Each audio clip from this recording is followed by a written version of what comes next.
ನಮ ಶ್ರೀ ಯತಿರಾಜಾಯ ವಿವೇಕಾನಂದ ಸೂರಯೇ ಸಚ್ಚಿತ್ ಸುಖ ಸ್ವರೂಪಾಯ ಸ್ವಾಮಿನೇ ತಾಪಾಯ. ಮೊದಲಿಗೆ ಕ್ಷೇತ್ರ ಪಾಲಕ ಶ್ರೀ ಅಭಯಾಂಜನೇಯ ಸ್ವಾಮಿಯನ್ನ ಮನದಲ್ಲಿ ಸ್ಮರಣೆ ಮಾಡಿಕೊಳ್ತಾ ಈ ಕಾರ್ಯಕ್ರಮವನ್ನ ಆಯೋಜನೆ ಮಾಡಿರ್ತಕ್ಕಂತಹ ಆಂಜನೇಯ ಸ್ವಾಮಿ ದೇವಸ್ಥಾನದ ಎಲ್ಲ ಭಜನಾ ಮಂಡಳಿ ತಂಡಕ್ಕೂ ಹಾಗೂ ಈ ಕಾರ್ಯಕ್ರಮಕ್ಕೆ ಆಗಮಿಸಿರ್ತಕ್ಕಂಥ ಸಕಲ ಭಕ್ತರೊಂದಕ್ಕೂ ಕೂಡ ನಾನು ಸ್ವಾಮಿ ವಿವೇಕಾನಂದರ ಜಯಂತಿಯ ಶುಭಾಶಯಗಳನ್ನು ತಿಳಿಸ್ತಾ ನನ್ನ ಪ್ರೀತಿಪೂರ್ವಕ ನಮಸ್ಕಾರ. ಇವತ್ತಿನ ವಿಷಯ ಸ್ವಲ್ಪ ಗಂಭೀರವಾದಂತ ವಿಷಯ. ಸ್ವಾಮಿ ವಿವೇಕಾನಂದರ ದೃಷ್ಟಿಯಲ್ಲಿ ಸನಾತನ ಭಾರತ, ಸನಾತನ ಅಂದಾಗ ಎಲ್ಲರೂ ಕೇಳಿರ್ತೀವಿ, ನ್ಯೂಸ್ ಅಲ್ಲಿ ಕೇಳಿರ್ತೀವಿ ಅಥವಾ ಯಾವುದೋ ಒಂದು ವಾರ್ತಾ ಪತ್ರಿಕೆಯಲ್ಲೋ ಅಥವಾ ಟಿವಿನಲ್ಲೋ ಕೇಳ್ತಾರೆ ಸನಾತನ ಸನಾತನ. ಏನಿದೆ ಸನಾತನ?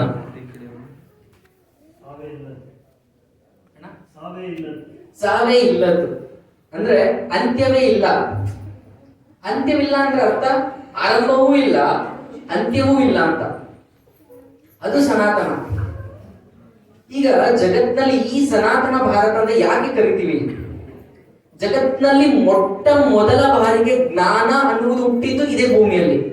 ಆದ್ದರಿಂದ ಈ ಭೂಮಿಯನ್ನ ನಾವು ವೇದ ಭೂಮಿ, ಕರ್ಮ ಭೂಮಿ ಅಥವಾ ಋಷಿ ಭೂಮಿ ಅಂತ ಕೂಡ ಕರಿತೀವಿ.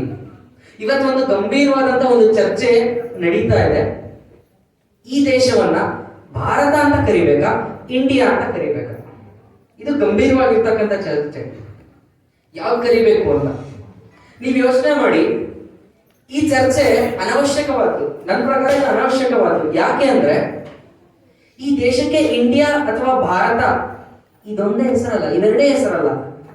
ವಿಷ್ಣು ಪುರಾಣವನ್ನು ತೆಗೆದಾಗ ನಮ್ಗೊಂದು ಉಲ್ಲೇಖ ಬರುತ್ತೆ, ಉತ್ತರೇಯ ಸಮುದ್ರಸ್ಯ ಇವದ್ರಶ್ಚೈವ ದಕ್ಷಿಣಂ ತಂ ವರ್ಷತಂ ಭಾರತಂ ನಾಮ ಭಾರತಿ ಯತ್ರ ಸಂತತಿ ಅಂತ. ಉತ್ತರೇಯ ಸಮುದ್ರಸ್ಯ, ಸಮುದ್ರದಿಂದ ಉತ್ತರ ಭಾಗಕ್ಕಿರುವ ಭೂಮಿ, ಇವದ್ರಶ್ಚೈವ ದಕ್ಷಿಣಂ, ಹಿಮಾಲಯದ ದಕ್ಷಿಣ ಭೂಭಾಗಕ್ಕೆ ಯಾವ ಭೂಭಾಗ ಇದೆಯೋ ಆ ಭೂಮಿಯನ್ನ ತಂ ವರ್ಷತಂ ಭಾರತಂ ನಾಮ, ಅದನ್ನ ಭಾರತ ವರ್ಷ ಅಂತ ಕರೆದ್ರು.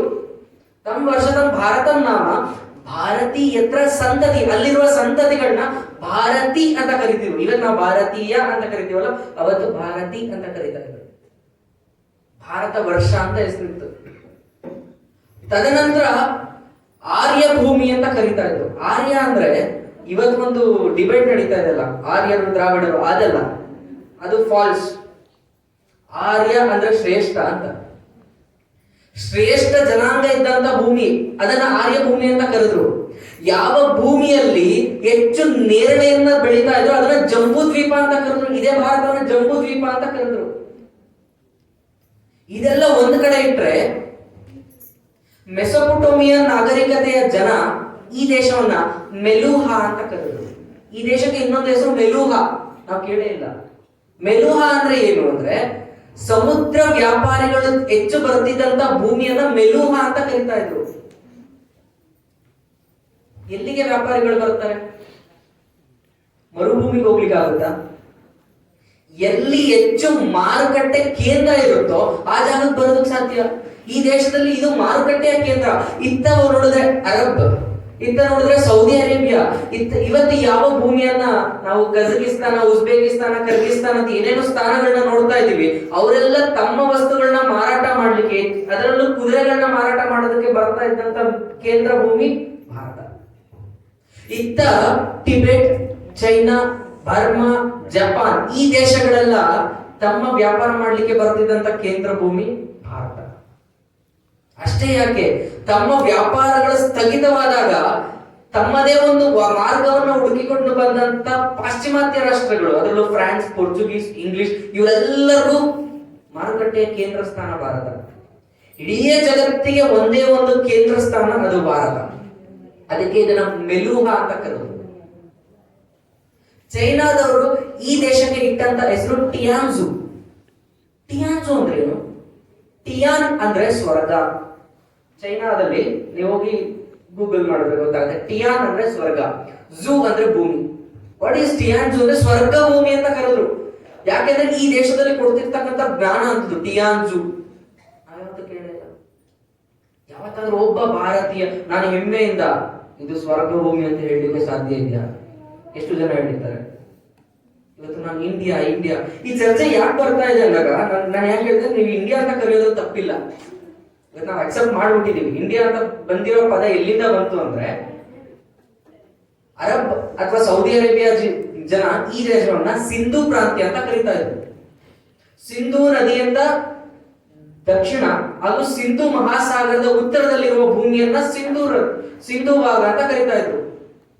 ಆ ಸಿಂಧು ಪರ್ಯಂತ ಯಸ್ಯ ಭಾರತ ಭೂಮಿಕ ಅಂತ ಕರೀತಾ ಇದ್ರು. ಆ ಸಿಂಧುವನ್ನು ಉಚ್ಚಾರ ಮಾಡ್ಲಿಕ್ಕೆ ಆಗದೆ ಇರೋರು ಹಿಂದೂಸ್ತಾನ ಅಂತ ಕರೆದ್ರು ಪರ್ಷಿಯಾದವರು.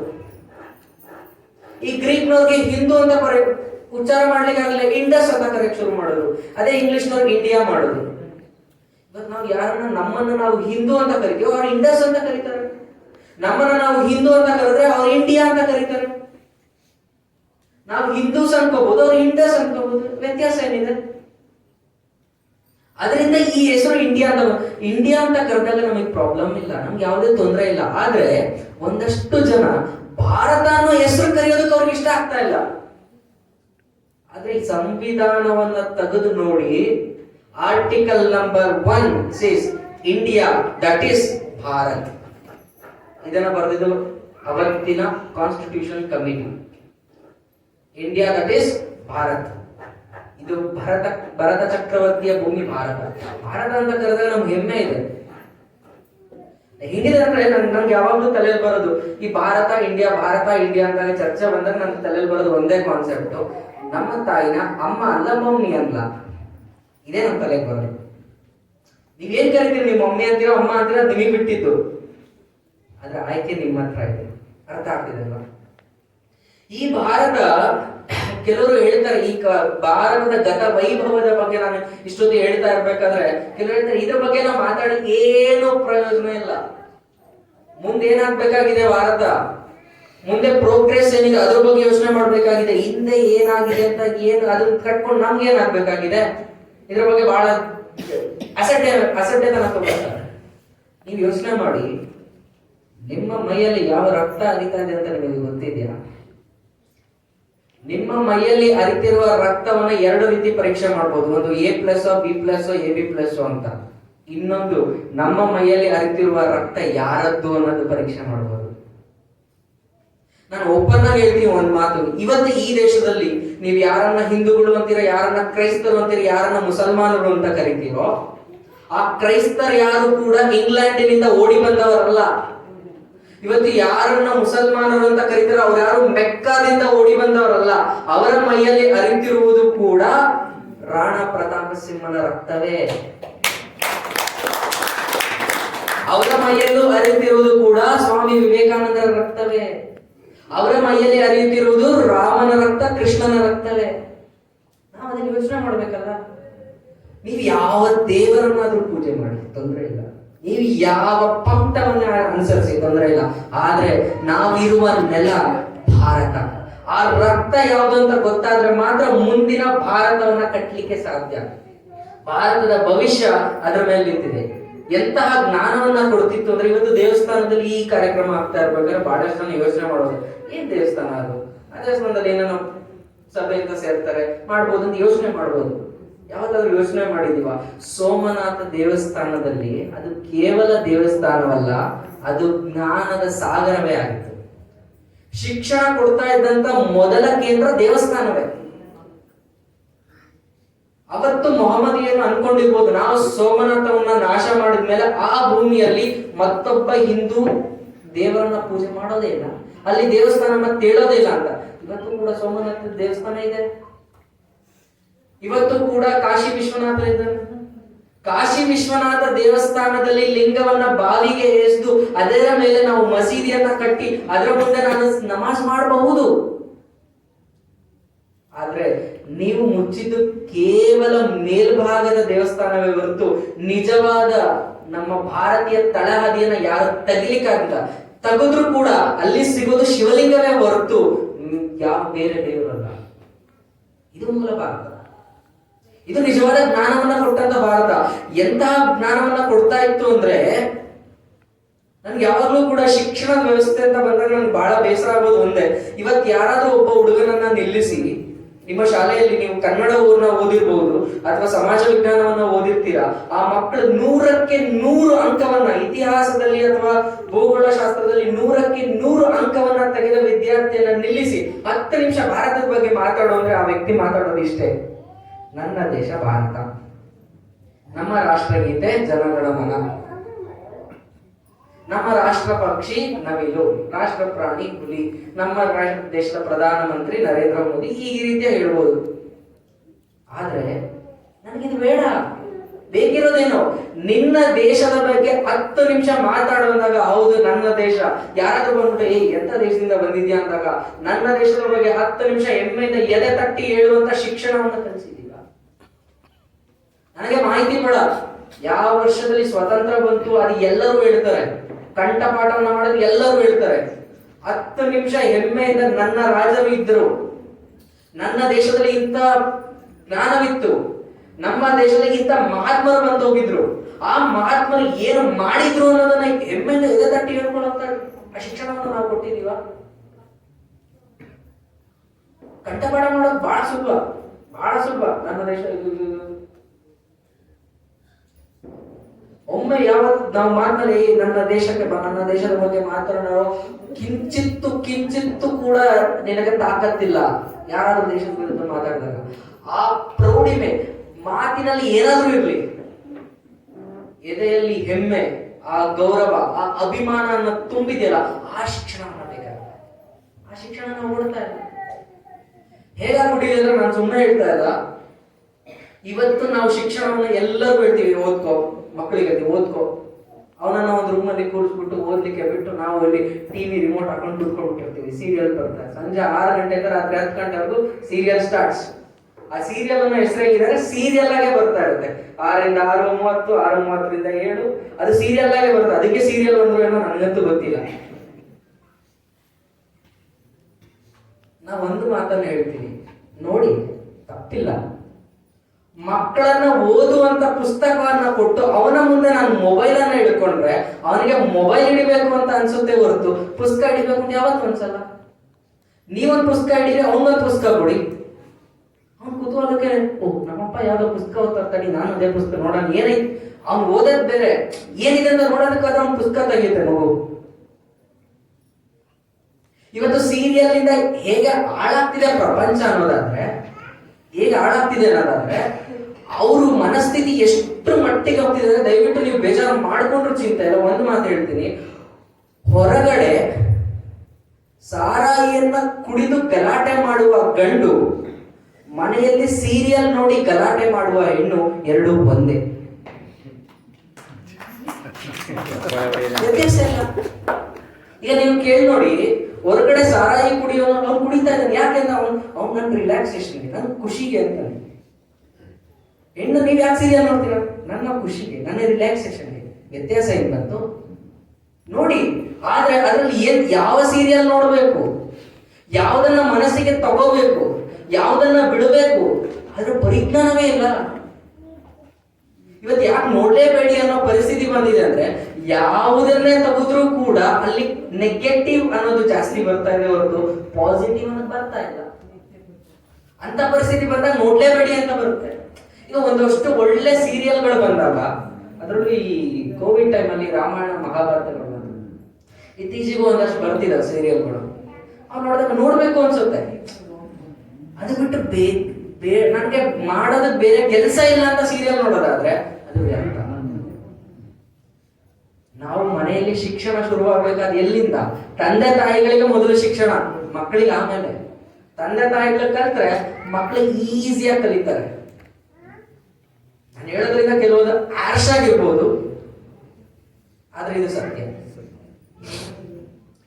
ನಿಜವಾಗ್ಲೂ ಯಾಕೆ ಹೇಳ್ಬೇಕು ಅಂತ ಅನ್ಸೋದಂದ್ರೆ, ಇಂದಿನ ಗತ ವೈಭವ ಹೇಗಿತ್ತು ಈ ದೇಶದಲ್ಲಿ ಅಂದ್ರೆ, ಈ ದೇಶಕ್ಕೆ ಅನೇಕರು ಬಂದು ದಾಳಿ ಆಯ್ತು.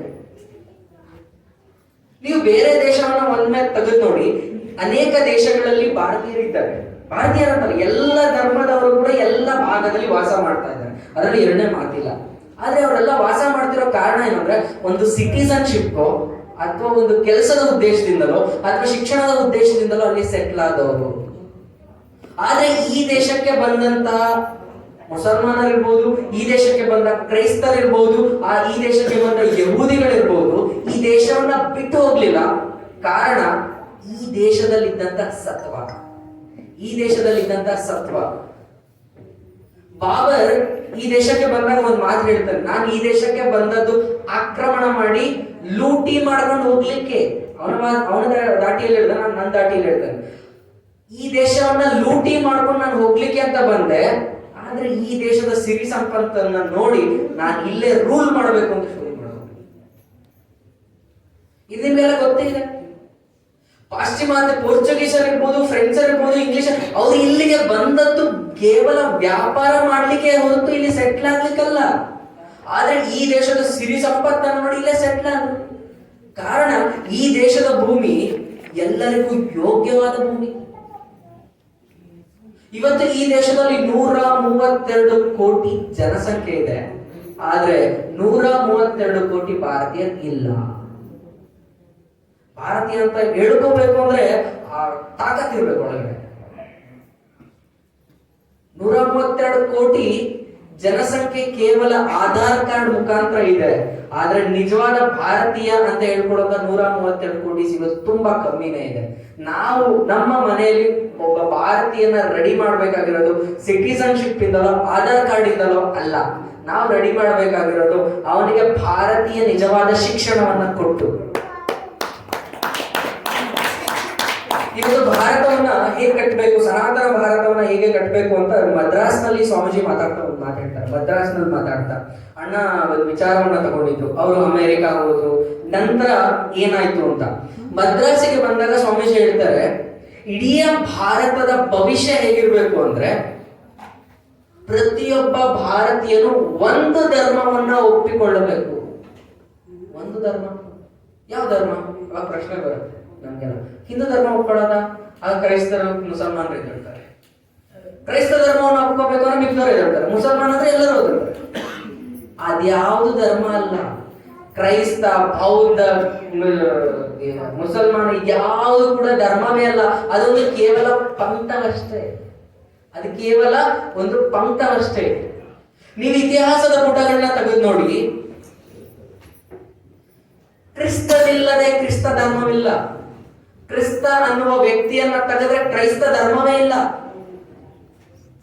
ಬುದ್ಧನನ್ನ ತೆಗೆದ್ರೆ ಬೌದ್ಧ ಧರ್ಮವೇ ಇಲ್ಲ. ಅಲ್ಲಾಹುವನ್ನ ತೆಗೆದ್ರೆ, ಕುರಾನ್ ಅನ್ನ ತೆಗೆದ್ರೆ ಇಸ್ಲಾಂ ಧರ್ಮವೇ ಇಲ್ಲ. ಆದ್ರೆ ಕೃಷ್ಣ ಹುಟ್ಟುವುದಕ್ಕಿಂತ ಮುಂಚೆ ಹಿಂದೂ ಧರ್ಮ ಇತ್ತು. ರಾಮ ಹುಟ್ಟುವುದಕ್ಕಿಂತ ಮುಂಚೆ ಹಿಂದೂ ಧರ್ಮ ಇತ್ತು. ಅಂದ್ರೆ ಇದು ಕೇವಲ ನಾವು ಒಂದು ದೇವರಿಗೆ ಮಾತ್ರ ಸೀಮಿತವಾಗಿಲ್ಲ. ಹಿಂದೂ ಧರ್ಮ ಅಂದ್ರೆ ಧರ್ಮಕ್ಕೂ ಮತಕ್ಕೂ ವ್ಯತ್ಯಾಸ ಇದೆ. ಸ್ವಾಮೀಜಿ ಹೇಳ್ತಾರೆ, ಯಾವುದು ಧರ್ಮ, ಯಾವುದು ಧರ್ಮ? ಭಾರತೀಯ ಧರ್ಮ ಅಂದ್ರೆ ಯಾವುದು ಅಂದ್ರೆ ಪ್ರತಿಯೊಬ್ಬರಿಗೂ ತಮ್ಮ ಆಲೋಚನೆಯನ್ನ ಸ್ವತಂತ್ರವಾಗಿ ಆಲೋಚಿಸಿ ತಮ್ಮಷ್ಟಕ್ಕೆ ತಾವು ಜೀವಿಸುವ ಶಕ್ತಿ ಯಾವುದಾದ್ರೂ ಒಂದು ಸಂಸ್ಕೃತಿ ಕೊಡುತ್ತೆ ಅಂದ್ರೆ ಅದು ಧರ್ಮ. ಇವತ್ತು ನಾನು ದೇವರಿಗೆ ಹೂವನ್ನ ಹಾಕ್ತೀನಿ, ಸ್ವತಂತ್ರತೆ ಇದೆ. ನಾನು ಇವತ್ತು ಚಿನ್ನವನ್ನ ಹಾಕ್ತೀನಿ, ಸ್ವತಂತ್ರತೆ ಇದೆ. ನಾನು ತುಪ್ಪದಲ್ಲೇ ದೀಪವನ್ನ ಬೆಳಗ್ತೀನಿ, ಸ್ವತಂತ್ರತೆ ಇದೆ. ಯಾರಾದ್ರೂ ಹೇಳಿದ್ರೆ ನೀ ತುಪ್ಪದಲ್ಲೇ ಮಾಡ್ಬೇಕು, ಊದ್ಗಡ್ಡಿಲ್ಲ ಹಚ್ಚಿದ್ರೆ ದೇವರು ಶಾಪ ಕೊಡ್ತಾನೆ, ಏನಾದ್ರೂ ಇದೆಯಾ? ಇಲ್ಲ, ಏನೂ ಇಲ್ಲ. ನನ್ನ ಹತ್ರ ಕೇವಲ ಒಂದು ಸಣ್ಣ ಹೂವಿದೆ, ಅದನ್ನ ಇಟ್ಬಿಟ್ಟು ಕೈ ಮುಗಿದ್ರೆ ಮುಗೀತು, ದೇವರು ಒಳ್ಳೆದ. ಸ್ವತಂತ್ರ ಆಲೋಚನಾ ಶಕ್ತಿಯನ್ನ ಕೊಡುತ್ತೆ, ಅದು ಧರ್ಮ. ಹಿಂದೂ ಅನ್ನುವ ಪದ ಬಂದಿದ್ದೆ 1700 ಆಸುಪಾಸಿನಲ್ಲಿ. ಅದಕ್ಕೂ ಮುಂಚೆ ಹಿಂದೂ ಅನ್ನುವ ಪದವೇ ಇರಲಿಲ್ಲ. ಅದಕ್ಕೂ ಮುಂಚೆ ನಾವೆಲ್ಲ ಸನಾತನಿಗಳು ಅಂತ ಕರೆದುಕೊಳ್ತಿದ್ವಿ. ಇವರೆಲ್ಲರೂ ಬಂದ ಮೇಲೆ ನಮ್ಮನ್ನ ಒಂದು ಬೈಫರ್ಗೆಟ್ ಮಾಡೋದಕ್ಕೋಸ್ಕರ ನಮ್ಮನ್ನ ಹಿಂದೂಗಳು ಅಂತ ಕರೆದ್ರು. ಆದ್ರೆ ನಾವೆಲ್ಲ ಈ ಭಾರತೀಯ ಸಂಸ್ಕೃತಿಗೆ ಸೇರಿದವರು. ಯಾವ ಸಂಸ್ಕೃತಿ ನಿಮ್ಮನ್ನ ಸ್ವತಂತ್ರವಾಗಿ ಆಲೋಚನೆ ಮಾಡುವ ತಾಕತ್ತನ್ನು ಕೊಡುತ್ತೋ ಅದು ಭಾರತೀಯ ಸಂಸ್ಕೃತಿ. ವೇದಗಳನ್ನ ನೋಡಿದ ನಮಗೆ, ನಂತರ ಉಪನಿಷತ್ತುಗಳನ್ನ ನೋಡಿದ ನಮಗೆ, ಭಗವದ್ಗೀತೆಯನ್ನ ನೋಡಿದ ನಮಗೆ, ಭಾಗವತವನ್ನ ನೋಡಿದ ನಮಗೆ ಕುರಾನ್ ಕಷ್ಟ ಆಗಲ್ಲ, ಬೈಬಲ್ ಭಾರ ಆಗಲ್ಲ. ನೀವು ಒಂದು ಸೇರಿಸ್ತಾ ಇದ್ದಂಗೆ ನಮ್ಗೆ ಅದು ದೊಡ್ಡದೇ ಅನ್ಸೋದಿಲ್ಲ. ತಮ್ಮ ಸ್ವತಂತ್ರತೆಯಲ್ಲಿ ಬದುಕುವ ಹಕ್ಕನ್ನ ಕೊಡುತ್ತಾರೆ ಭಾರತ, ಅದು ಭಾರತೀಯ ಸಂಸ್ಕೃತಿ. ಆ ಸಂಸ್ಕೃತಿ ಸಂಸ್ಕಾರನ ಕೊಡುವ ಭೂಮಿ, ಅಂತ ಧರ್ಮವನ್ನು ನಮಗೆ ಬೇಕಾಗಿದೆ. ಇಂಥ ವೈವಿಧ್ಯತೆ ಇರುವ ಭೂಮಿಯನ್ನ ಒಪ್ಕೊಳ್ಳೋದು ಬಹಳ ಕಷ್ಟ, ಬಹಳ ಕಷ್ಟ. ಎಷ್ಟು ಕಷ್ಟ ಆಗಿದೆ ಅಂದ್ರೆ ಇವತ್ತಿನ ಪರಿಸ್ಥಿತಿಯಲ್ಲಿ ಹೇಗಿದೆ ಅಂದ್ರೆ, ನಾವು ದುರ್ದೈವ, ಅಣ್ಣ ಕೂಡ ಅದನ್ನು ಹೇಳಿದ್ರು, ನಾವು ನಮ್ಮಲ್ಲೇ ಜಾತಿ ಕಲಹಗಳು ಶುರುವಾಗ್ತದೆ. ಕಾಶ್ಮೀರ್ನಲ್ಲಿ ಒಂದು ಗಲಾಟೆ ಆಗುತ್ತೆ, ಒಂದಷ್ಟು ಜನ ಪ್ರವಾಸಕ್ಕೆ ಅಂತ ಹೋಗ್ತಾರೆ, ಟೆರರಿಸ್ಟ್ಗಳು ಗುಂಡಿಡ್ತಾರೆ. ಯಾವ ರೀತಿ ಸಾಯಿಸುದು ಅಂತ ಹೇಳಲಿಕ್ಕೂ ಆಗೋದಿಲ್ಲ. ಯಾವತ್ತೂ ಕೂಡ ನೀನು ಜನರಲ್ ಕ್ಯಾಟಗರಿನ, OBC ಕ್ಯಾಟಗರಿನ ಅಥವಾ ರಿಸರ್ವೇಶನ್ ಕ್ಯಾಟಗರಿನ ಅಂತ ಹೇಳಿ ಗುಂಡಿಟ್ಟಿಲ್ಲ. ಹಿಂದುವ ಡಮಾರ್ ನೆನ್ಪಿಟ್ಕೊಳ್ಳಿ. ಒಬ್ಬ ಟೆರರಿಸ್ಟ್ ನ ಬಂದೂಕಿನ ಬುಲೆಟ್ಗೆ reservation SC ST OBC general ಅಂತ ಲೆಕ್ಕಕ್ಕಿಲ್ಲ. ಹಿಂದುವ ಹೋದ ಅಷ್ಟೇ. ನಾವಿವತ್ತು ಯೋಚನೆ ಮಾಡ್ತಾ ಇದ್ದೀವಿ ಜಾತಿ ಜಾತಿ ಜಾತಿ ಜಾತಿ ಜಾತಿ ಕಲಹಗಳು ಹೇಗಿದೆ ಅಂದ್ರೆ, ನಾವು ಯೋಚನೆ ಮಾಡಬೇಕು ಯಾವುದಿದು ಜಾತಿ. ನನ್ನ ತಾತ ಡಾಕ್ಟರ್ ಆಗಿದ್ರು, ಸೊ ಅದಕ್ಕೆ ನಾನು ಡಾಕ್ಟರ್ ಅಂತ ಹೇಳ್ಕೊಳ್ಳಿಕ್ಕೆ ಆಗುತ್ತೆ. ನನ್ನ ತಾತ ಒಂದು ವೃತ್ತಿಯನ್ನ ಮಾಡ್ತಾ ಇದ್ರು ಅಂತ ಹೇಳಿ ನಾನು ಆ ವೃತ್ತಿ, ನಾನು ಅದೇ ಜಾತಿ ಅಂತ ಹೇಳಲಿಕ್ಕೆ ಆಗುತ್ತಾ? ನೀವು ಭಗವದ್ಗೀತೆಯನ್ನ ತೆಗೆದು ನೋಡಿದ್ರೆ ಅಥವಾ ವಿಷ್ಣು ಸಹಸ್ರನಾಮವನ್ನ ತೆಗೆದು ನೋಡಿದ್ರೆ, ಕೃಷ್ಣ ಹೇಳಿದ್ದು ಗುಣ ಕರ್ಮ ವಿಭಾಗದಿಂದ ನೀನು ಬರ್ತೀಯ ಹೊರತು ನಿನ್ನ ತಾತ ಏನಾಗಿದ್ರು ಅದರಿಂದ ಅಲ್ಲ. ಬ್ರಾಹ್ಮಣ ಕ್ಷತ್ರಿಯ ವೈಶ್ಯ ಶೂದ್ರ ಯಾವುದೇ ಇರಬಹುದು, ನಿನ್ನ ತಾತ ಬ್ರಾಹ್ಮಣ ಆಗಿರ್ಬೋದು, ನಿಮ್ಮಪ್ಪ ಕ್ಷತ್ರಿಯ ಆಗ್ಬೋದು. ನನ್ನ ತಂದೆ ಕ್ಷತ್ರಿಯ ಆಗಿದ್ರೆ ನಾನು ಶೂದ್ರ ಆಗ್ಬೋದು. ಶೂದ್ರ ಅಂದ್ರೆ ಯಾವ ನಿಕೃಷ್ಟ ಅಂತ ಅಲ್ಲ, ಶೂದ್ರ ಅಂದ್ರೆ ಸಮಾಜದ ಸೇವೆ, ಸರ್ವೀಸಸ್. ಇವತ್ತೇ ನಾವು ಸರ್ವೀಸಸ್ ಅಂತ ಕರಿತೀವಿ, ಅದೇ ಸೇವೆ. ವಿವಿಧ ಸ್ತರದ ಸೇವೆಗಳನ್ನ ಕೊಡುವವನೇ ಶೂದ್ರ. ಇವತ್ತು ಒಬ್ಬ ತಂದೆ ಶೂದ್ರನಾದ್ರೆ ಮಗ ಬ್ರಾಹ್ಮಣನಾಗ್ಬಹುದು, ಸಂಸ್ಕಾರದಿಂದ ಬ್ರಾಹ್ಮಣ. ಆದ್ರೆ ಇವತ್ತು ಹೇಗಾಗಿದೆ ಅಂದ್ರೆ, ನಾವು ಕೇವಲ ಒಂದು ರಿಸರ್ವೇಶನ್ಗೋಸ್ಕರ, ಕ್ಯಾಸ್ಟ್ ಸರ್ಟಿಫಿಕೇಟ್ಗೋಸ್ಕರ, ಇನ್ಕಮ್ ಸರ್ಟಿಫಿಕೇಟ್ಗೋಸ್ಕರ, ರಿಸರ್ವೇಶನ್ಗೋಸ್ಕರ ನನ್ನ ತಾತ ನನ್ನ ಮುತ್ತಾತ ಏನಿದ್ರು ಯಾವ ಆಲದ ಮರ ಇತ್ತು ಅದನ್ನೇ ಜೋತ್ ಹಾಕೊಂಡು ಬಿದ್ದಿದ್ದೀವಿ. ಆದ್ರೆ ನೆನ್ಪಿಟ್ಕೊಳ್ಳಿ, ಆಯ್ತು ನೀವು ಯಾವುದನ್ನೇ ಪಾಲಿಸಿ, ಆದರೆ ಎಲ್ಲೇ ಹೋದರೂ ಕೂಡ ಇವತ್ತು ನನಗೆ ಹೆಮ್ಮೆಯಿಂದ ಹೇಳ್ಕೊಡ್ಬೇಕು, ಇವತ್ತು ದೇವಸ್ಥಾನದಲ್ಲಿ ಹೆಮ್ಮೆಯಿಂದ ಮಾತಾಡ್ಲಿಕ್ಕೆ ಕೊಟ್ಟಿರೋದು ಹಿಂದೂ ಧರ್ಮವೇ ಹೊರತು ನಾಳೆ ನಾನು ಚರ್ಚಲ್ಲಿ ನಿಂತ್ಕೊಂಡು ಮಾತಾಡ್ಲಿಕ್ಕೆ ಆಗಲ್ಲ, ನಾನು ಮಸೀದಿಯಲ್ಲಿ ನಿಂತ್ಕೊಂಡು ಮಾತಾಡ್ಲಿಕ್ಕೆ ಆಗೋದಿಲ್ಲ.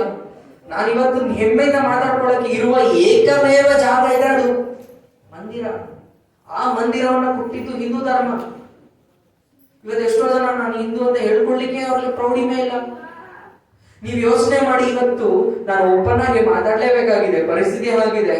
ಮತಾಂತರ ಯಾವ ಮಟ್ಟಕ್ಕೆ ಬಂದಿದೆ ಅಂದ್ರೆ, ದೇವಸ್ಥಾನದ ಬಾಗಿಲ ಒಳಗೆ ಬಂದು ನೀನು ಕ್ರಿಸ್ತನನ್ನ ಪೂಜೆ ಮಾಡುವಂತ ಹೇಳುವ ಮಟ್ಟಕ್ಕೆ ಬಂದಿದೆ. ಇದು ಸತ್ಯ. ಇತ್ತೀಚೆಗೆ ಒಂದು ಹುಡುಗಿ ಬೆಂಗಳೂರಿನಲ್ಲಿ ಆಂಜನೇಯನ ದೇವಸ್ಥಾನಕ್ಕೆ ಪ್ರತಿ ಶನಿವಾರ ಹೋಗ್ತಾ ಇದೆ. ಇದು ಸತ್ಯ ಘಟನೆ, ನಾನು ಯಾವ್ದು ಕಟ್ಟು ಕಥೆ ಅಲ್ಲ. ಬೇಕಿದ್ರೆ ಅವರ ನಂಬರ್ಸ್ ನಾನು ಶೇರ್ ಮಾಡಬಲ್ಲೆ, ಅಂತ ಪರಿಸ್ಥಿತಿ ಇದೆ. ಹಾಗೆ ಪ್ರತಿ ಶನಿವಾರ ಆಂಜನೇಯ ದೇವಸ್ಥಾನಕ್ಕೆ ಗುರುವಾರ ಹೊತ್ತು ರಾಯರ ದೇವ ಮಠಕ್ಕೆ ಹೋಗಿ ಬರ್ತಿದ್ದಂತ ಹುಡುಗಿ. ಆ ಹುಡುಗಿಗೆ ಜ್ವರ ಬಂದ್ಬಿಡುತ್ತೆ. ಜ್ವರ ಬಂದಾಗ 2 ದಿನ ಆಗುತ್ತೆ, ಜ್ವರ ವಾಸಿ ಆಗೋದಿಲ್ಲ. ಡಾಕ್ಟರ್ ಹತ್ರ ಹೋಗ್ತಾರೆ, ಮತ್ತೆ ಇಂಜೆಕ್ಷನ್ ತಗೊಂಡು ಬರ್ತಾರೆ.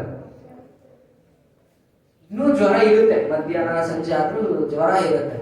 ಆಗ ಆಕೆ ಸ್ನೇಹಿತೆ ಒಬ್ಳು ಬಂದು ಹೇಳ್ತಾರೆ, ಯೇಸು ಕ್ರಿಸ್ತನಿಗೆ ಅರ್ಕೆ ಹೊತ್ಕೋ, ನಿಮ್ ಜ್ವರ ವಾಸಿ ಆಗುತ್ತೆ. ಅರ್ಕೆ ಹೊತ್ಕೊಂಡು ಏನ್ ಅರ್ಕೆ ಹೊತ್ಕೋಬೇಕು ಆಕೆ ಗೊತ್ತಿಲ್ಲ. ನಮ್ ದೇವಸ್ಥಾನದಲ್ಲ, ನಮಗೆ ಗೊತ್ತು ಏನ್ ಅರ್ಕೆ ಹೊತ್ಕೋಬೇಕು ಅಂತ. ಆಕೆ ಗೊತ್ತಿಲ್ಲ. ಹೇಳ್ತಾರೆ, ಏನಿಲ್ಲ, ಪ್ರತಿ ಭಾನುವಾರ ನಿನಗೆ ಬಂದು ಬೈಬಲ್ ಓದ್ಕೊಡ್ತೀನಿ, ಪ್ರತಿದಿನ ನಾನು ಆ ಬೈಬಲ್ಗೆ ಒಂದು ಕ್ಯಾಂಡಲ್ ಹಚ್ತೀನಿ ಅಂತ ಒಂದು ಅರ್ಕೆ ಹೊತ್ಕೊಂಡು. ಆಕೆ ಅರ್ಕೆ ಹೊತ್ಕೊಂಡು ಬೆಳಗ್ಗೆ ಇಂಜೆಕ್ಷನ್ ಕೊಟ್ಟಿದ್ರಿಂದ ಸಂಜೆ ಒಳಗ ಕಾಯಿಲೆ ವಾಸಿ ಆಯ್ತು. ಆದ್ರೆ ಆಕೆ ಮನಸ್ಸಲ್ಲಿ ಇದ್ದಿದ್ದು ಯೇಸು ಕ್ರಿಸ್ತನಿಂದ ನನ್ನ ಕಾಯಿಲೆ ವಾಸಿ ಆಯ್ತು ಅಂತ.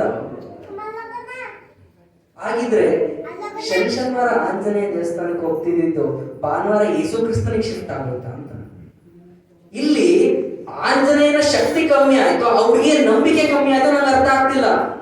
ನಮ್ಮಲ್ಲಿರುವ ದೌರ್ಬಲ್ಯಗಳಿಂದ ನಾವು ಇವತ್ತು, ನೀವು ಸತ್ಯ ಏನು ಅಂದ್ರೆ ಕ್ರೈಸ್ತ ಕನ್ವರ್ಟ್ ಮಾಡ್ತಿಲ್ಲ. ಕನ್ವರ್ಟ್ ಆಗೋದಕ್ಕೆ ಮೂಲ ಕಾರಣ ನಮ್ಮಲ್ಲಿರುವ ದೌರ್ಬಲ್ಯ. ಇವತ್ತು ಜಗತ್ತಲ್ಲಿ, ಭಾರತದಲ್ಲಿ ಕ್ರೈಸ್ತರು ಯಾರು ಕನ್ವರ್ಟ್ ಮಾಡ್ತಿಲ್ಲ, ಮುಸಲ್ಮಾನರು ಯಾರು ಕನ್ವರ್ಟ್ ಮಾಡ್ತಿಲ್ಲ. ಕನ್ವರ್ಟ್ ಮಾಡ್ತಿರೋದು ಯಾರು ಅಂದ್ರೆ ಒಬ್ಬ ಹಿಂದೂ ತಾನು ಕ್ರಿಸ್ತನಾಗೆ ಕನ್ವರ್ಟ್ ಆಗಿ ತಾನು ಇನ್ನೊಬ್ಬ ಹಿಂದೂವನ್ನ ಕನ್ವರ್ಟ್ ಮಾಡ್ತಾರೆ. ಅವರೆಲ್ಲರೂ ಮೂಲ ಹಿಂದೂಗಳೇ. ಯಾರು ಒಂದು ದಿನ ಆಂಜನೇಯನಿಗೆ ದೀಪ ಹಚ್ತಾ ಇದ್ದಾರೆ, ಇವತ್ತು ಕ್ರೈಸ್ತನಾಗಿ ಕ್ಯಾಂಡಲ್ ಹಚ್ಚುವ ಪರಿಸ್ಥಿತಿ ಬಂದಿದೆ. ಇದನ್ನ ನಾನು ಓಪನ್ ಆಗಿ ಯಾಕೆ ಮಾತಾಡ್ತಾ ಇದ್ದೀನಿ ಅಂದ್ರೆ, ನನ್ನ ಕಣ್ಣು ಮುಂದೆ ನಮ್ಮ ಮನೆಗೆ ಬರ್ತಿದ್ದಾಗ ಒಂದಷ್ಟು ಜನ ಕ್ರೈಸ್ತರಾಗಿ ಕನ್ವರ್ಟ್ ಆಗ್ತಾ ಇದ್ದಾರೆ ಅಂದ್ರೆ ಅವಾಗ ಯೋಚನೆ ಮಾಡ್ಬೇಕಿದೆ. ಇವತ್ತು ಮಧ್ಯಾಹ್ನ ನಾನು ಒಂದು ಮಾತಾಡ್ತಾ ಇದ್ವಿ. ನಾಗಾಲ್ಯಾಂಡ್ ನಲ್ಲಿ ಒಬ್ಬ ಹುಡುಗ ತಂದೆ ತಾಯಿ ಅಣ್ಣ ತಂಗಿ ಅವರ ಬಂಧುಗಳು ಎಲ್ಲರೂ ಕ್ರೈಸ್ತರಾಗಿ ಕನ್ವರ್ಟ್ ಆಗಿದ್ದಾರೆ. ಇವನಿಗೂ ಫೋರ್ಸ್ ಮಾಡ್ತಾ ಇದ್ದಾರೆ, ಆದ್ರೆ ಅವನು ನಾನು ಬದುಕಿದ್ರೆ ಹಿಂದುವಾಗಿ ಬದುಕ್ತೀನಿ ಅಂತ ಹೇಳ್ತಾ ಇದ್ದಾನೆ. ಏನ್ ಕಮ್ಮಿ ಆಗಿದೆ ನಮ್ಮ ಸಂಸ್ಕೃತಿಯಲ್ಲಿ? ಕೋಟ್ಯಾಂತರ ದೇವತೆಗಳಿದ್ದಾರೆ. ಎಂತಹ ಸಂಸ್ಕೃತಿ! ಇಷ್ಟು ದಿನ ಆಂಜನೇಯನಿಗೆ ಅರ್ಕೆ ಹೊತ್ತು ನಾವು ವಾಸಿ ಮಾಡ್ಕೊಳ್ತಿದ್ದಂತ ರೋಗವನ್ನ ಯಾರೋ ಬಂದು ಹೇಳ್ತಿದ್ದಂಗೆ ನಾವು ಸಡನ್ ಆಗಿ ಕ್ರಿಸ್ತರನ್ನ ಒಂದು ದಿನ ನೆನೆಸ್ಕೊಂಡಾಗ ನಮ್ಗೆ ಏನೋ ಅನ್ಸಲ್ಲ, ಆದ್ರೆ ನಾಳೆ ಬಂದು ಆಂಜನೇಯ ದೇವರೇ ಅಲ್ಲ ಅಂತ ಹೇಳ್ತಾರಲ್ಲ, ರಾಮನ ಹೆಸರು ಹೇಳಿದ್ರೆ ನಮ್ಮ ನಾಲ್ಗೆ ಬಿದ್ದೋಗುತ್ತೆ ಅಂತಾರಲ್ಲ, ಇಂತಹ ಪರಿಸ್ಥಿತಿ ಬಂದಿದೆ. ನಾವು ಮಾತಾಡ್ಬೇಕಾಗಿದೆ. ಇಷ್ಟು ದಿನ ನಾವು ಇಲ್ಲ, ಇದು ಸ್ವಲ್ಪ ಕಾಂಟ್ರವರ್ಷಿಯಲ್ ಮ್ಯಾಟರ್, ಈ ವಿಷಯವನ್ನ ಮಾತಾಡ್ಬಿಟ್ರೆ ಎಲ್ಲಿ ಗಲಾಟೆಗಳಾಗ್ಬಿಡುತ್ತೋ, ಈ ವಿಷಯವನ್ನ ಮಾತಾಡಿದ್ರೆ ಎಲ್ಲಿ ಜನ ನನ್ನ ವಿರೋಧಿಸ್ತಾರೋ ಅಂತ ನಾವೇನಾದ್ರೂ ಸೈಲೆಂಟ್ ಆಗಿ ಕೂತ್ಕೊಂಡ್ರೆ, ನಾಳೆ ನಮ್ಮ ಮಕ್ಕಳು ತಲೆ ಮೇಲೆ ಟೋಪಿ ಹಾಕೊಂಡು ಬರ್ತಾರೆ, ಕುತ್ತಿಗೆನಲ್ಲಿ ಕ್ರಾಸ್ ಮಾರ್ಕ್ ಹಾಕೊಂಡು ಬರ್ತಾರೆ, ದೇವರ ಮನೆಯಲ್ಲಿ ಕ್ರಿಸ್ತನ ಫೋಟೋ ಬರ್ತದೆ. ನೆನ್ಪಿಟ್ಕೊಳ್ಳಿ, ನಾವು ನಮ್ಮ ಮಕ್ಕಳಿಗೆ ಯಾವ ಶಿಕ್ಷಣವನ್ನು ಕೊಡಬೇಕಾಗಿದೆ, ಇದು ಮೂಲವಾಗಿ ಕೊಡಬೇಕಾಗಿರುವಂತದ್ದು. ಆದ್ರಿಂದ ಸ್ವಾಮೀಜಿ ಹೇಳ್ತಾರೆ ಮದ್ರಾಸ್ನಲ್ಲಿ, ಇದು ಇವತ್ತಿಂದ ಹೇಳ್ತಿರೋದಲ್ಲ, ಇದು ಇವತ್ತು ನಾನು ಹೇಳ್ತಾ ಇರ್ಬೋದು, ಆದ್ರೆ ಇದೇ ಮಾತನ್ನ ಮದ್ರಾಸ್ನಲ್ಲಿ 1897ರಲ್ಲಿ ಹೇಳ್ತಾರೆ. 1897ರಲ್ಲಿ ಮದ್ರಾಸ್ನಲ್ಲಿ ಸ್ವಾಮೀಜಿ ಹೇಳ್ತಾರೆ. ಏನಂತ ಹೇಳ್ತಾರೆ ಅಂದ್ರೆ, ನೀವು ನಿಮ್ಮದೇ ಧರ್ಮದವನು, ಅವನು ಯಾವುದೋ ಒಂದು ಜಾತಿಗೆ ಅಥವಾ ಯಾವುದೋ ಒಂದು ಜನಾಂಗಕ್ಕೆ ಸೇರಿದ ಅಂತ ಹೇಳಿ ನಿಮ್ಮ ರಸ್ತೆಯಲ್ಲಿ ಓಡಾಡ್ಲಿಕ್ಕೆ ಬಿಡೋದಿಲ್ಲ. ಅದೇ ವ್ಯಕ್ತಿ ನಾಳೆ ಟೋಪಿ ಹಾಕೊಂಡು ಅಥವಾ ಕ್ರಾಸ್ ಮಾರ್ಕ್ ಕಟ್ಕೊಂಡು ಬಂದು ಇಂಗ್ಲಿಷ್ ಹೆಸರು ಹೇಳ್ಕೊಂಡು ಬಂದ್ಬಿಟ್ರೆ ಅವನನ್ನ ಮನೆಯೊಳಗೆ ಸೇರಿಸ್ಕೊತಿಲ್ಲ.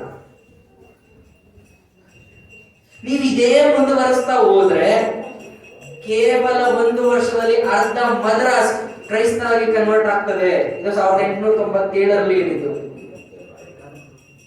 ಇವತ್ತಾಗಿದೆ. ಅವತ್ತು ಹೇಳಿದ್ರು ಕೇರಳ ಹುಚ್ಚರ ಆಸ್ಪತ್ರೆ ಅಂತ ಇದೆ ಅಂತ. ಇವತ್ತು ಕೇರಳದಲ್ಲಿ ಪರಿಸ್ಥಿತಿ ಹೇಗಿದೆ ಅಂತ ನೀವು ನೋಡ್ಬೇಕು. ನಾನು ಕೇರಳದಲ್ಲಿ 2 ವರ್ಷ ಇದ್ದು ಬಂದಿದ್ದೆ.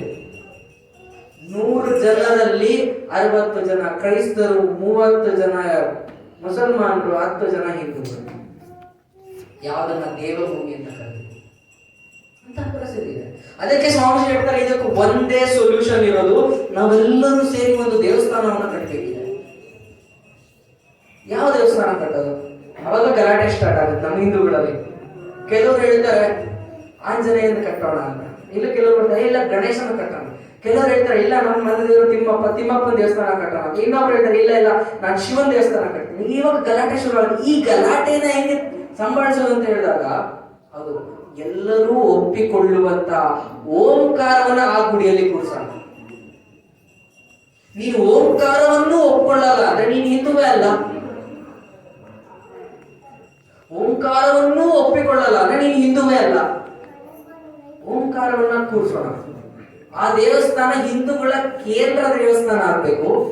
ಆ ದೇವಸ್ಥಾನದಿಂದ ಒಂದಷ್ಟು ಯುವಕರನ್ನ ಸಂಘಟಿಸಿ ಹಿಂದೂ ವಿಚಾರಗಳನ್ನ ಮನೆ ಮನೆಗೆ, ಆ ಬಡಾವಣೆಗಳಿಗೆ, ಆ ಪುರದೊಳಗೆ ಅಂದ್ರೆ ಪಟ್ಟಣದೊಳಗೆ ಎಲ್ಲೆಲ್ಲೇ ಪ್ರಸಾರ ಮಾಡುವಂತ ಒಂದಷ್ಟು ಯುವಕರನ್ನ ತಯಾರು ಮಾಡಬೇಕು. ತಯಾರು ಮಾಡಿ ಅಲ್ಲಿಂದ ಕಳಿಸಿದ್ರೆ ಇಂತಹ ದೇವಸ್ಥಾನಗಳು ನೂರಾರು ಆಗ್ತವೆ, ಸಾವಿರಾರು ಆಗ್ತವೆ. ಯಾರ್ಯಾರಿಗೆ ನನಗೆ ಈ ದೇವರ ಮೇಲೆ ನಂಬಿಕೆ ಇಲ್ಲ, ಆ ದೇವರ ಮೇಲೆ ನಂಬಿಕೆ ಇಲ್ಲ ಅಂತ ಹೇಳಲಿಕ್ಕೆ ಮನಸ್ಥಿತಿ ಇದೆಯೋ ಅವ್ರಿಗೆ ಈ ದೇವಸ್ಥಾನ ಯಾವತ್ತೂ ಬೇಡ ಅನ್ಸೋದಿಲ್ಲ. ಕಡೆ ಪಕ್ಷ ಆ ದೇವಸ್ಥಾನ ಆದ್ರೂ ಇರ್ತದೆ.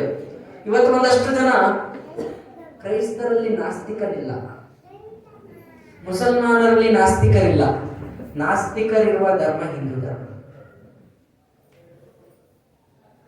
ಮುಸಲ್ಮಾನರು ಯಾರಾದ್ರೂ ನಾನು ನಮಾಜ್ ಮಾಡಲ್ಲ ಅಂತ ಹೇಳಿದ್ರೆ ಅವ್ರ ಮೇಲೆ ಫತ್ವಾ ಹೊರಡಿಸ್ತಾರೆ, ಮನೆಗೆ ದಾಳಿ ಮಾಡ್ತಾರೆ.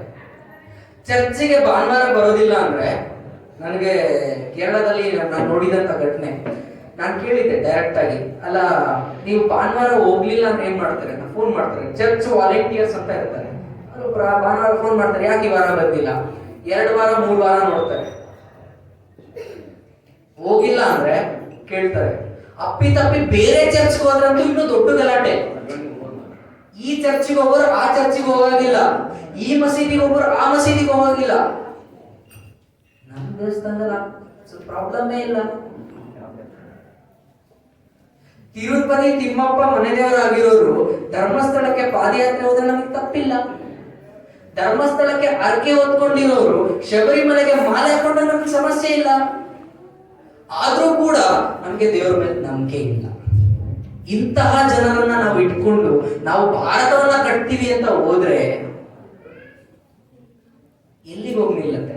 ಯೋಚನೆ ಮಾಡಿ. ಇದೇ ದೃಷ್ಟಿಯಿಂದ ಸ್ವಾಮೀಜಿ ಹೇಳಿದ್ದು, ಯಾರ್ಯಾರಿಗೆ ನಂಬಿಕೆ ಅನ್ನೋದೇ ಇಲ್ವೋ ಅಟ್ಲೀಸ್ಟ್ ಓಂಕಾರವನ್ನಾದ್ರೂ ಕೂಡ ಅವರು ಬಾಯಿ ಉಚ್ಚಾರಣೆ ಮಾಡ್ಲಿ. ಓಂಕಾರದ ಮುಖಾಂತರವಾದ್ರೂ ಕೂಡ ದೇವರನ್ನು ಹೋಗ್ಬೇಕಾಗಿದೆ. ಯಾವತ್ತು ದೇವಸ್ಥಾನಗಳಿಗೆ ಹೋಗೋದು ಕಮ್ಮಿ ಆಯ್ತೋ ಅವತ್ತು ಮೊಹಮ್ಮದಿಯರ ಆಕ್ರಮಣವಾಯ್ತು. ಯಾವತ್ತು ನಾವು ಸಂಸ್ಕೃತವನ್ನ ಮರೆಯೋದಕ್ಕೆ ಶುರುವಾದ್ವಿ ಅವತ್ತು ನಾವು ಜ್ಞಾನದ ಅಧಃಪತನ ಸ್ಟಾರ್ಟ್ ಆಯ್ತು. ಯಾವತ್ತು ನಾವು ಪುಸ್ತಕವನ್ನ ಬಿಟ್ಟೆವು ಅವತ್ತು ಗುರುಕುಲಗಳ ನಾಶವಾದವು. ಗುರುಕುಲಗಳ ನಾಶವಾದದ್ದು ಮೆಕ್ಕಾಲೆ ಕಾರಣದಿಂದ ಅಲ್ಲ, ನಾವು ಪುಸ್ತಕಗಳನ್ನ, ಸಂಸ್ಕೃತಗಳನ್ನ, ನಮ್ಮ ಶ್ಲೋಕಗಳನ್ನ, ವೇದಗಳನ್ನ, ಉಪನಿಷತ್ತುಗಳನ್ನ ತಿರಸ್ಕಾರ ಮಾಡಿದ್ದು ಗುರುಕುಲಗಳ ನಾಶಕ್ಕೆ ಕಾರಣ ಆಗಿದೆ. ದೌರ್ಬಲ್ಯ ಇರೋದು ನಮ್ಮಲ್ಲಿ ಹೊರತು ಹೊರಗಡೆ ಅಲ್ಲ.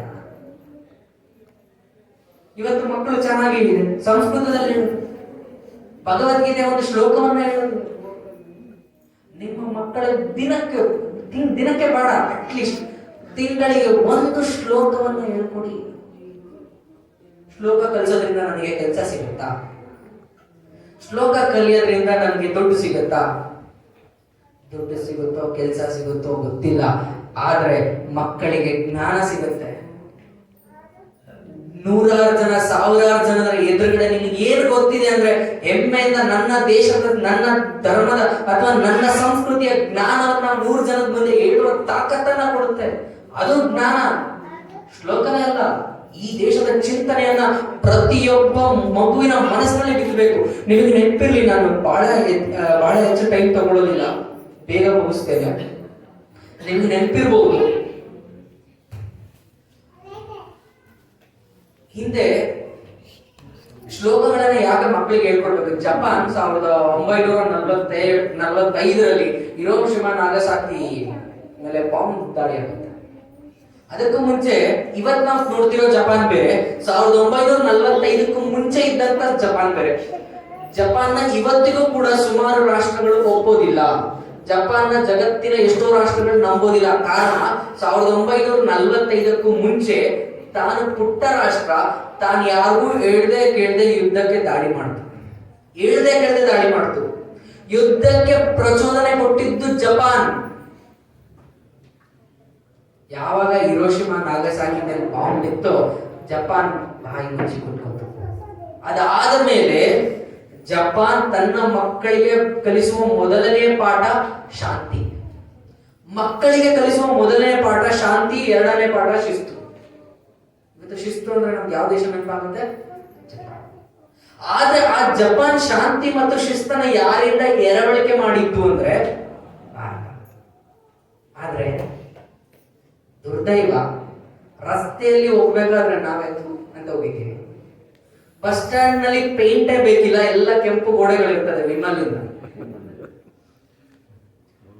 ದುರ್ದೈವ. ಇದು ಶಿಸ್ತು. ಭಾರತ ಯಾವ ಮಟ್ಟಕ್ಕೆ ಹೋಗ್ತಾ ಇದೆ ಅಂತ. ನಾವು ಹೌದು ಎಲ್ಲರನ್ನ ಒಟ್ಟಿಗೆ ಕಲಿಸೋದಕ್ಕಾಗಲ್ಲ, ಆದ್ರೆ ನಮ್ಮ ಮನೆಯಲ್ಲಿ ಮಕ್ಕಳಿಗೆ ಆ ಶಾಂತಿ ಶಿಸ್ತನ್ನು ನಾವು ಕಲಿಸಿದ್ರೆ, ನಮ್ಮ ಜ್ಞಾನವನ್ನು ಕೊಟ್ರೆ ಅದು ಬಹಳ ದಿನ ನಿಮ್ಗೆ ನೆನಪಿದೆ, ಒಂದು ಸಸಿಗೆ ಒಂದಷ್ಟು ವರ್ಷ ಮಾತ್ರ ನೀರಾಕಿ ಬೆಳೆಸಿ, ಅದು ತನ್ನ ಮರ ಆದ್ಮೇಲೆ ನಾವು ನೀರ್ ಹಾಕೋದ್ ಬೇಕಿಲ್ಲ, ತನ್ನ ನೀರನ್ನ ತಾನೇ ತಗೊಳುತ್ತೆ. ಅದು ಹೇಗ್ ಬೆಳಿಬೇಕು ಅಂತ, ಅದನ್ನ ನಾವು ಯಾವ ಬೀಜ ಹಾಕ್ಬೇಕು ಅಂತ ನಾವು ನೋಡ್ಬೇಕು. ನಾವು ಬೇವಿನ ಬೀಜ ಹಾಕಿದ್ರೆ ಬೇವಿನ ಮರ ಬರುತ್ತೆ, ಮಾವಿನ ಬೀಜ ಹಾಕಿದ್ರೆ ಮಾವಿನ ಮರ ಬರುತ್ತೆ. ಮಕ್ಕಳನ್ನ ಹೇಗ್ ಬೆಳೆಸ್ಬೇಕು ಅನ್ನೋದು ನಮ್ಮ ಕೈಯಲ್ಲಿದೆ, ನಮ್ಮ ತಲೆಯಲ್ಲಿದೆ. ನೀವು ಕಲಿಸ್ಲಿಲ್ಲ ಅಂತಿಲ್ಲ. ನಾನು ಆದ್ರಿಂದ ಒಂದು ದೃಷ್ಟಿಯಿಂದ ನಾನು ಈ ಭಜನಾ ಮಂಡಳಿಗೆ ಒಂದು ಸಣ್ಣ ವಿನಂತಿ. ಆಲ್ರೆಡಿ ಅನೇಕ ಸೇವಾ ಚಟುವಟಿಕೆಗಳು ಮಾಡ್ತಾ ಇದ್ದೀರಿ. ಅದರಲ್ಲಿ ಎರಡನೇ ಮಾತಿಲ್ಲ. ಈ ಬಡಾವಣೆಯಲ್ಲಿ, ಮೆಳೆಕೋಟೆ ಬಡಾವಣೆಯಲ್ಲಿ ವರ್ಷದಲ್ಲಿ 365 ದಿನ ಇದೆ.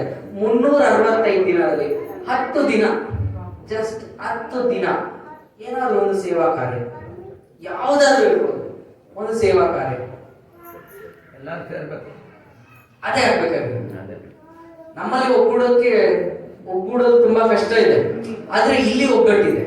ನಾನು ಆದೃಷ್ಟಿ ನಾನು ಯಾವುದೋ ವೇದಿಕೆ ಮೇಲೆ ನಿಂತ್ಕೊಂಡು ಹೇಳಲಿಕ್ಕಾಗಲ್ಲ, ಹೇಳಲಿಕ್ಕೆ ನನಗೂ ತಾಕತ್ತಿಲ್ಲ, ಯಾಕಂದ್ರೆ ಅಲ್ಲಿ ಒಗ್ಗಟ್ಟು ಸಿಗೋದಿಲ್ಲ. ಇಲ್ಲಿ ಒಗ್ಗಟ್ಟು ಆಲ್ರೆಡಿ ಇದೆ, ಇಲ್ಲಿ ಅನೇಕ ಸೇವಾ ಚಟುವಟಿಕೆ ನಡೀತಾ ಇದೆ. ಆ ದೃಷ್ಟಿಯಿಂದ ಒಂದು 10 ದಿನ ವೇದಿಕೆ ಕಾರ್ಯಕ್ರಮ ಹೊರತುಪಡಿಸಿ 10 ಏನಾದ್ರು ಸೇವಾ ಚಟುವಟಿಕೆ ಕಾರ್ಯಕ್ರಮ ನಾನು ಈಗಲೂ ಸ್ಮರಣೆ ಮಾಡ್ಕೊಳ್ತೀನಿ.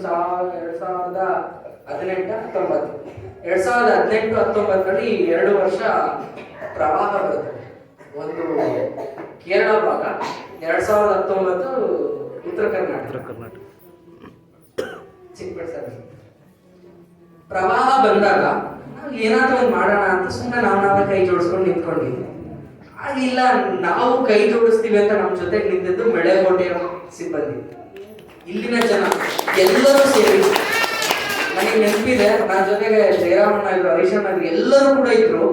ಅವತ್ತು ರಾತ್ರಿ ಹೊರಟಿದ್ದು 2 ಲಾರಿ. ನಾವು ಅನ್ಕೊಂಡಿದ್ದು ಒಂದು ಅರ್ಧ ಲಾರಿಯಲ್ಲಿ ಕಳಿಸ್ಬೇಕು ಅಂತ ಹೇಳಿ. ಯಶಸ್ಪುರಂ ಕನ್ನಿಕಾ ಪರಮೇಶ್ವರಿ ದೇವಸ್ಥಾನದಿಂದ ಪ್ಯಾಕೆಟ್ಗಳನ್ನ ಮಾಡಿ ಸುಮಾರು ಒಂದು 200 ಮನೆಗೆ ನಾವು ಕಿಟ್ಗಳನ್ನ ಕೊಡಬೇಕು ಅಂತ ತೀರ್ಮಾನ ಮಾಡಿದಾಗ ಆಗುತ್ತೆ. ಒಂದು ಕಿಟ್ಟಿಗೆ 2,000 ರೂಪಾಯಿ, 200 ಮನೆಗಳಿಗೆ ಅಂದ್ರೆ 4 ಲಕ್ಷ ರೂಪಾಯಿ. ಅವಾಗಿಲ್ಲ ನಾವೆಲ್ಲ ವಿದ್ಯಾರ್ಥಿಗಳು, ನಮ್ಮ ಜೇಬಲ್ಲಿ ಕೈ ಇಟ್ಟರೆ 20 ರೂಪಾಯಿ ಇರೋದು. ನಮ್ಮ ಚಿಂತನೆ ಇದು 4 ಲಕ್ಷ, ನಮ್ಮ ಜೇಬಲ್ಲಿ 20 ರೂಪಾಯಿ. 4 ಲಕ್ಷ ಮುಟ್ಲಿಕ್ಕೆ ಆಗ್ತದ ಅಂದಾಗ ಇವರೆಲ್ಲರೂ ಕೂಡ ಜೋಡಿಸಿದ ಕೈ 200 ಕಿಟ್ ಆಗಿಲ್ಲ, 350 ಕಿಟ್ ಆಗಿದೆ. 2 ಲಾರಿಗಳು, 10 ವೀಲ್ ಲಾರಿ, ಅದು 2 ಲಾರಿಗಳಲ್ಲಿ ಉತ್ತರ ಕರ್ನಾಟಕದಲ್ಲಿ ಕೊಟ್ಟು ಬಂದು ಇನ್ನೂ ಕೈಯಲ್ಲಿ ಒಂದಿಷ್ಟು. ಹರಿಪ್ರಸಾದ್ ಜಿ ಫೋನ್ ಮಾಡಿದ್ರು, ಕೈಯಲ್ಲಿ ಇನ್ನೂ ಒಂದು 25,000 ಇದೆ, ಏನ್ ಮಾಡೋಣ ಅಂತ ಫೋನ್ ಮಾಡಿದ್ವಿ. ಅಂದ್ರೆ ಅದ್ಯಾವುದು ಕೂಡ ನಾವು ಆರಂಭದಲ್ಲಿ ನೀವು ಕೊಡಿ ಅಂತ ಕೇಳಿದ್ವಿ. ಅದು ಹೇಗೆ ಅರ್ಥ ಬಂತು ಅಂದ್ರೆ ನಮಗೆ ಸಾಕಾಗದೆ ಇರೋಷ್ಟು ಬಂದು. ಆಗ ಅಣ್ಣ ಡೆಲ್ಲಿಯಲ್ಲಿ ಇದ್ರು. ಆಗ ಇವ್ರು ಅಲ್ಲಿಂದ ಫೋನ್ ಮಾಡಿ, ಏನ್ ಮಾಡೋಣ ನಮ್ಗೆ ಗೊತ್ತಿಲ್ಲ ಏನ್ ಮಾಡ್ಬೇಕು ಅಂತ. ನಮ್ ತಲೆ ಒಂದು 200 ಜನಕ್ಕೆ ಏನೋ ಕೊಟ್ಟು ಬರೋಣ ಅಂತ. ಅಲ್ಲಿ ಕೊಟ್ರೆ, ಇಲ್ಲ ಸರ್ ನಮ್ಮ ಹತ್ರ ಸಾಕಷ್ಟು ಬಂದ್ಬಿಟ್ಟಿದೆ. ಉತ್ತರ ಕರ್ನಾಟಕದಲ್ಲಿ ಯಾವ ಹಳ್ಳಿ, 2-3 ಹಳ್ಳಿ. ಫಸ್ಟ್ ನಾವು ಹೋಗಿದ್ದೆ ಹೆಬ್ಬಳ್ಳಿ ಅಂತ ಹೋಗಿದ್ವಿ. ಹೆಬ್ಬಳ್ಳಿಗೆ ಹೋಗಿ ಕೊಟ್ವಿ, ಇಲ್ಲ ನಮ್ಗೆ ಸಾಕಷ್ಟು ಬಂದಿದೆ. ಬಾದಾಮಿಗೆ ಹೋದ್ವಿ, ಇಲ್ಲ ನಮ್ಗೆ ಸಾಕಷ್ಟು ಬಂತು. ಚಿಕ್ಕಪಡ್ಸಲ್ಗೆ ಹೋದ್ವಿ, ಇಲ್ಲ ಸಾಕಾಯ್ತು. ಇನ್ ಕೊಟ್ಟಿದ್ದೆಲ್ಲ ಇನ್ನೂ ಸಾಕಾಗಿ ವಾಪಸ್ ತರುವ ಮಟ್ಟಿಗೆ ಇತ್ತು. ಜನ ಅಷ್ಟು ಅರ್ಧದ್ ಕೊಡ್ತಾ ಇದ್ವಿ. ಹಾಗೆ ಸೇವಾ ಚಟುವಟಿಕೆಯಲ್ಲಿ ಈ ಬಡಾವಣೆಯ ಮುಖಾಂತರ ನಮಗೆ ಸಾಕಷ್ಟು ಸೇವಾ ಚಟುವಟಿಕೆ ನಡೆದಿದೆ. ಹಾಗೆ ಇವತ್ತೊಂದು ಸಂಕಲ್ಪ ಮಾಡೋಣ. ಸ್ವಾಮಿ ವಿವೇಕಾನಂದರ ಚಿಂತನೆ ಅಡಿಯಲ್ಲಿ 10 ದಿನ ಕಂಟಿನ್ಯೂಸ್ ಅಲ್ಲ, ಯಾವುದೋ ಒಂದು ಭಾನುವಾರ 1 ದಿನ ಏನೋ ಒಂದು ಚಟುವಟಿಕೆ ಮಾಡೋಣ. ಬಹಳಷ್ಟು ಚಟುವಟಿಕೆ ನಡೀತಾ ಇದೆ. ನಾವು ಕೂಡ ಇಲ್ಲ, ನಾನು ಈ ತರ, ನೀವೇ ಕೂತ್ಕೊಂಡು ಆಲೋಚನೆ ಮಾಡಿ ಹಿಂಗೆ ಮಾಡ್ಬೇಕು ಅಂತ ಏನಿಲ್ಲ. ನನ್ನ ಒಂದು ಚೌಕಟ್ಟಿನಲ್ಲಿ, ನಮ್ಮ ಬಡಾವಣೆಯಲ್ಲಿ ಏನ್ ಮಾಡ್ಬೋದು ಅಷ್ಟು ಮಾಡ್ಬೋದು. ಇಷ್ಟು ಮಾಡಿದ್ರೆ ಬಡಾವಣೆಗಳಲ್ಲಿ ಬದಲಾವಣೆ ಆದ್ರೆ ದೇಶ ಬಂದಾಗ ಈಸಿ ಆಗುತ್ತೆ. ನಾನು ಇವತ್ತು ಸಣ್ಣ ಕೋರಿಕೆ ಅಂತ ಹೇಳುತ್ತಾ ನನ್ನ ಮಾತನ್ನ ಸ್ವಾಮಿ ವಿವೇಕಾನಂದರ ಪಾದಗಳ ಅರ್ಪಿಸ್ತಾ, ಜೈ ಹಿಂದ್, ಜೈ ಕರ್ನಾಟಕ.